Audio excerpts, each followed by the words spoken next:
Hey everyone, welcome back. If you're thinking about buying the Pixel 6a, you may be wondering, is it still worth it in 2023? Yeah, of course. At the time of this video's release, the Pixel 6a has only been out for 8 months. It's not obsolete and it won't be anytime soon. What you should be asking is this phone for me? Let's talk about the highs and lows of this phone, to work out if it's the right choice for you. I've listed the main features of this phone and ranked them from top to bottom. Let's start at the top with the Pixel 6a's cost. When this phone was released, it retailed for $449, but the Pixel 6a is constantly on sale, and its price has consistently dipped to $299 or lower. I actually picked this one up several months ago for $249. In my eyes, these low prices are the Pixel 6a's biggest feature. Considering everything you get with this phone, $249 is a no-brainer. The second best feature of this phone has to be the camera. Pixel phones are known for taking great pictures, and the Pixel 6a takes some great shots for a phone at this price level. You'll find one wide and one ultra-wide camera in the back. These camera sensors have been around for several Pixel generations, and they're not as advanced as the ones found in higher-end flagship phones. But the Pixel 6a software does a beautiful job processing photos, and images you get look almost as good as those taken on phones several times more expensive. You also get the Pixel's Magic Eraser tool, that gives you a shot at removing people or things from a photo. It does a decent job in some situations, but it can't always work miracles. You can also film video in 4K and 1080p.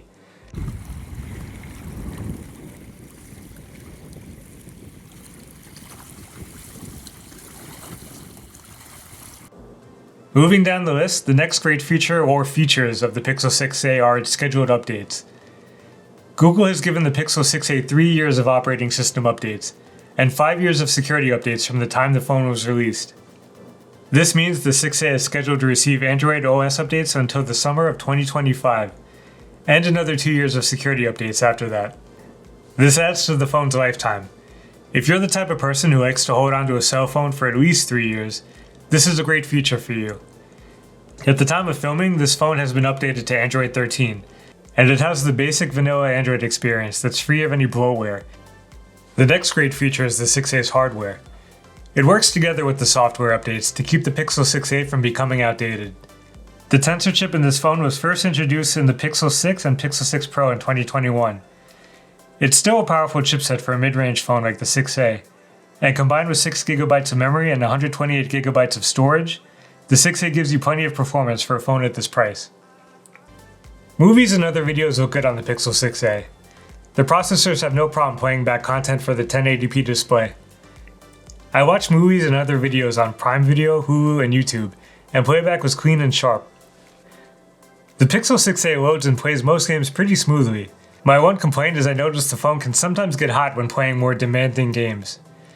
I would recommend taking the case off and lowering the screen brightness if you feel the phone heating up, as well as taking breaks while gaming. Moving down the features list, let's check out the design of the phone. On the back you have the modern day Pixel design, with a black camera strap across the back. To me it has that cartoonish burglar look to it, like the Cookie Crook or the Beagle Boys. The back also has those two plastic pieces on top and bottom, that's available in different colors, with aluminum sides.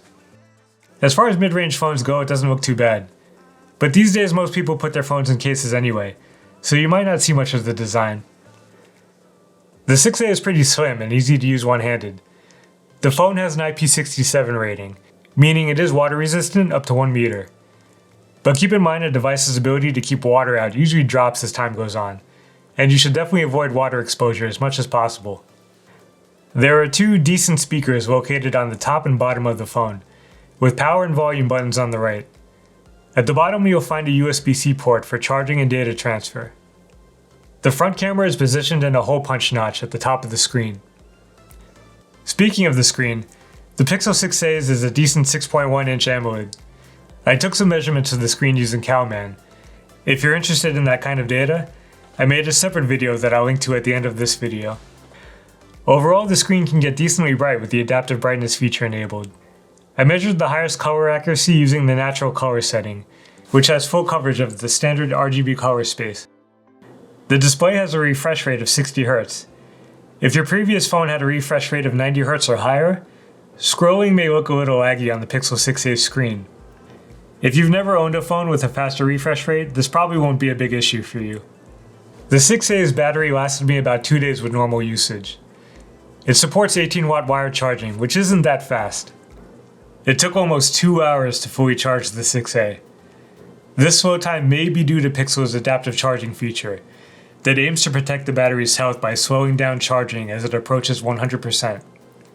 Charging the 6a to 50% only took 32 minutes. You'll also have to provide your own charging adapter. In the box, the Pixel 6a only comes with one USB-C to USB-C cable and a USB-C to USB-A adapter. But be sure you use an 18-watt charging adapter so you can get the fastest charging times possible for the 6a. Unfortunately, the Pixel 6a does not support wireless charging. If your current phone does and you've got a couple of wireless chargers spread around your home for charging, your Pixel 6a won't be able to use them. The 60 Hz refresh rate and lack of wireless charging may be a deal breaker for some potential buyers. For those who love having a 3.5mm headphone jack, you'll be sad to learn the 6a does not have one.